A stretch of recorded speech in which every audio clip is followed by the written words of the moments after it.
Everyone, welcome back to my channel. I'm very happy to see you here, and I am happy that you're looking for information on how you could be a better parents for your kids. Now, if you ever have a child having a meltdown, tantrums, or emotional outbursts, sometimes multiple times a day, you know how overwhelming it can feel. And with my first child, the only question that usually comes through my head is, why is it happening? Why does he hate me? Why he's resisting everything? What am I doing wrong? So many questions and not a lot of answers. But here is the truth. Emotional outbursts are not bad behavior. They are communication. They are a call for help. They are also opportunities to connect, to teach, and to help your child develop lifelong emotional intelligence skills. Today, I am going to help you debunk three biggest myths about children's emotional meltdowns, and I will also share with you three powerful emotional coaching techniques that would help you turn those tough moments into connections and learning opportunities. If you're looking for more positive parenting tools and strategies, please make sure to like, subscribe, and join my newsletter so you could get my weekly newsletters and get more of these tips and tools in your inbox. So let's go back to the myths about emotional outbursts or tantrums with kids. The biggest myth I usually hear from my clients is my kids throw tantrums to manipulate me. And if I let them get away with it, it's going to get worse. But it is just not true. All these researchers and experts on child development said that kids have tantrums not to manipulate you. They have tantrums because they are overwhelmed. Their brain is overwhelmed with a big emotions and they don't know what else to do. So when your child screams, cries, or refuses to cooperate, they're not being dramatic or trying to control you. Their brain is actually being hijacked by their limbic system, by their smoke alarm. That's what they usually call it, the smoke alarm in their brain that say danger, danger, or like something is overwhelming happening. So they cannot access their logical brains right now. Like their logical brain is just offline. And they don't have that developed logical brain to begin with anyway. So now you're starting to see how it's so easy for them to get overwhelmed by these raw, big, often new-ish emotions to them, right? And this logical brain is not fully developed until maybe late in their 20s. So what does that mean for us?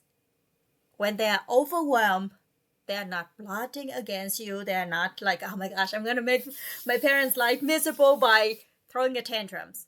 I'm going to embarrass them in the middle of the grocery store. No, they're not thinking that. They are struggling. They are struggling to regulate their emotions. They don't know what's going on in their brain, in their body. It just feels so bad and they have to let it out. And they need our help.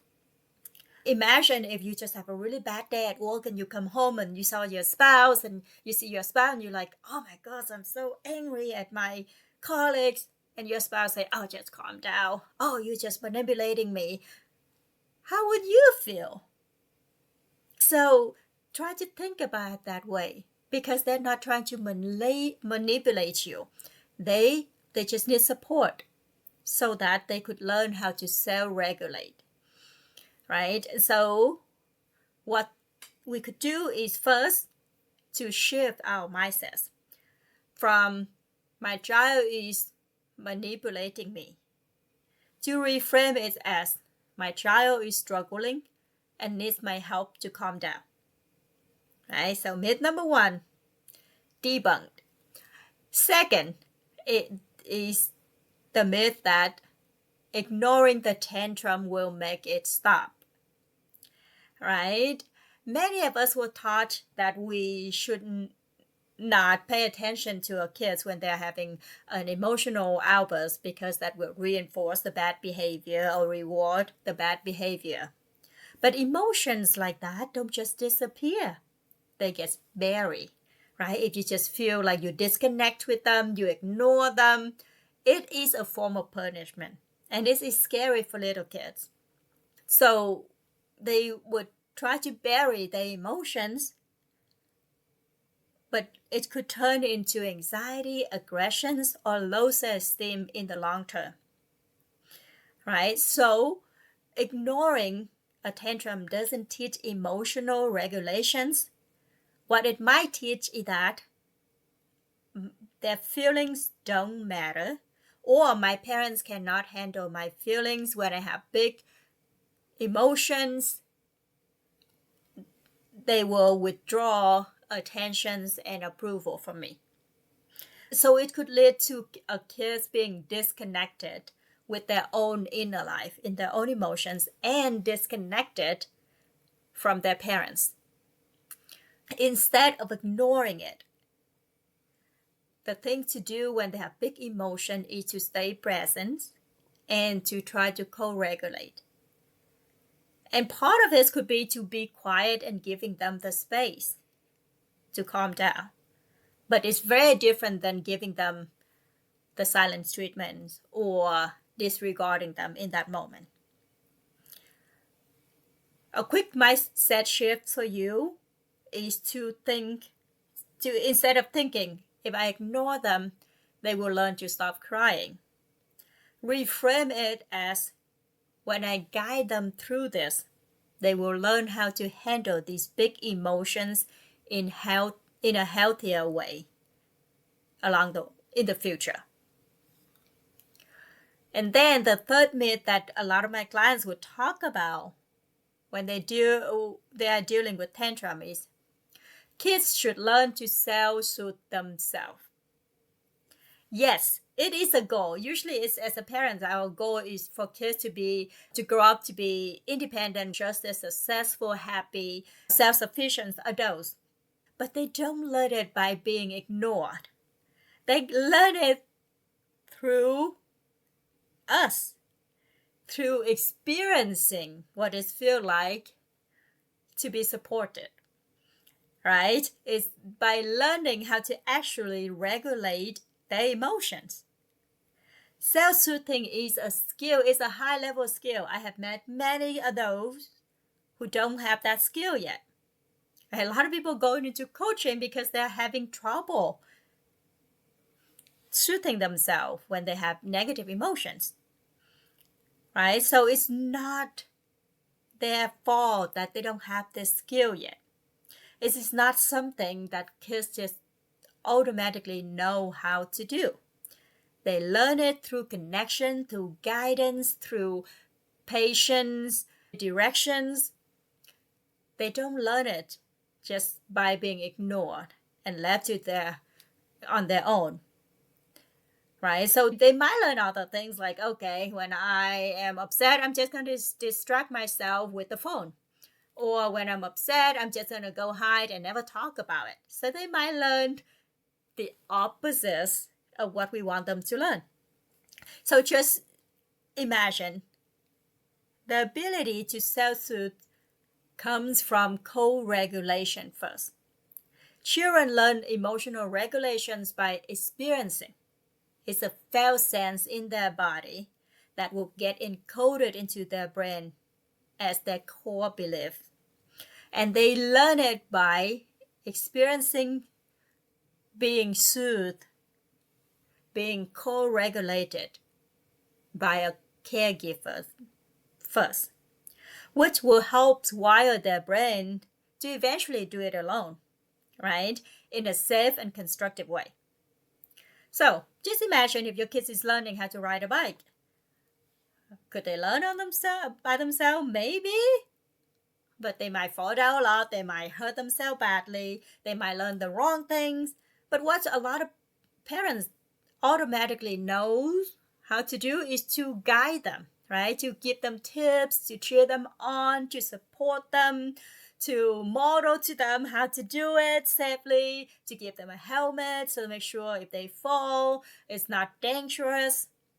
That's the same thing, the same process that we need to do with emotional regulation skill, right? Kids don't just know how to do it, but we could really help them to develop it and help them to wire their brain in a positive way. Quick mindset shift for you in this is, instead of thinking they just need to calm down on their own, reframe it as, I am their emotional coach. I will help them learn how to regulate step by step. So these 3 myths exit out of your parenting toolbox because it's just not helpful. It's not aligned with research and experts' opinions on these issues. Now, what do you do instead? What do you do when you are dealing with emotional outbursts? One is to have a framework. That's why I love this emotional coaching framework. I was so excited when I found it because it's really aligned with my values of how I want to be respectful, compassionate, and effective when I handle these tough moments with my kids. But I also didn't know how. I didn't grow up having experienced this kind of emotional coaching guidance myself. So I actually have to go out there and learn and took a course and took a certifications on this method. So I at least know intellectually, okay, here's the framework. Here's the theory. Let me try it out, see how it works. And I was so excited because it's actually worked very well, at least for me to know that there's nothing wrong with my kids. There's nothing wrong with me. That is healthy for them, it's normal, and it's important for them to experience these up and down and knowing how to recognize and express their emotions. And it's also important for me as their parent to learn how to handle it constructively. I don't always like it. It's not my most favorite moments of the day, but eventually I have learned to appreciate the opportunities that these moments would bring. But I also feel more confidence because I'm like, okay, I know what I'm doing. I'm just going to take a deep breath and implement that. Okay? So here is the 3 tips that you could use when you are handling these tough moments. First is to name it, to validate, to name the emotions, to give permissions for kids to understand their emotions. Right? A lot of parents say, but I don't even know what the name of all these emotions. Well, you could get these emotion wheels online and practice it and practice naming your emotions. You could also just say something simple, right? You're not a therapist, you're not a mental health counselor, so it's normal that you don't know all the nuanced emotions, but you could name, like, you look very upset. Oh, you're really angry. Are you sad? So you could use these big emotions first. The goal is to really validate their feelings and invite them to share more about what it feels like to be them in that moment. So slow down and say, you are really angry right now. I'm here for you. That's it. That's all you say, right? You don't want to give them a lecture. You don't want to say, oh, that was bad because this is this. Their logical brain is not there. Nobody's home. Nobody home. It doesn't matter how much you talk. Nobody's home. So you need to calm them down first in their body for them to feel safe with you, to feel safe in their body, to feel calm enough to even connect with you emotionally. Right? So you could say things like, I could see that you're very frustrated right now. Oh, it's so unfair. Your sister just took your toys, right? Your sister just took your toy, or the teacher gave you a bad grade and you think it's not fair, right? So you could help them. You don't have to agree with everything they say or do or feel, but you certainly could help them name it and let them know that all feelings are okay. And then when kids hear that their emotions are being named, they feel understood, heard, and embraced by you, their brains start to calm down. They don't feel like, oh my gosh, I have to defend myself. Everybody is attacking me. No, they're like, oh, okay, I have an ally. Mom knows. Yeah, that's what I feel. Okay, she understood. I could calm down now. And then my tip number 2, my second favorite strategy is to co-regulate and connect before I attempt to teach. If you think about, if you're a teacher, do you come in a classroom and everybody just running around, like yelling and screaming and fighting with each other, and they're fearful, and you come in and you say, today we're going to learn about a history of the 1950s. Nobody is in the right space for learning at that point. But as parents, we do that all the time. We come in and we're like, that is unacceptable. How hard it is. Do you know how much that costs? No, they don't know and they don't care. They're kids, especially in that moment. Their logical brain is not home. Nobody home. So it's effective and compassionate to acknowledge that and to help them come home to their body, to their brain. Right? And you could do that. There's a lot of tips that you could, ideas that you could do to co-regulate with them. If you're interested in that, down below I have a link to my free emotional coaching guide that you could grab, and it have more script and detailed instruction on how to carry out these steps. But the main idea is when a child is overwhelmed, they can't logically process anything. So the first step is to help them calm down before trying to correct their behavior. First, you need to calm down yourself. Then you need to be the calm in their chaos.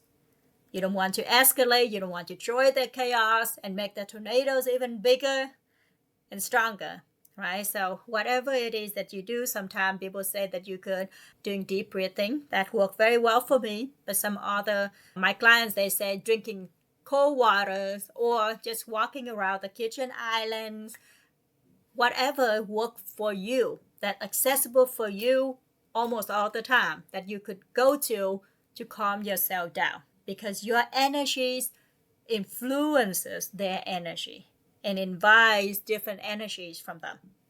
And then you use a soothing voice, slow movements, make yourself smaller and less intimidated, right? Get on their level, being in close proximity to them, and offer a hug, offer to take deep breath and blow out the candles with them, or blow some bubbles with them, or go to a quiet place together and rocking on the rocking chair, right? Rhythmic movements is really helpful. Sometimes my kids like it when I hold them upside down and just sway them a little bit, right? Whatever works for you and your kids best. And there's a guide down here to give you some idea to get started. Once they are calm, then you can guide them in problem solving. And this is very important. I have worked with some clients who they offer lots of kindness, but not enough firmness and boundaries. And then they just didn't know how to start teaching their kids boundaries and respect, right? So it's very important that you validate, you connect, you co-regulate with them.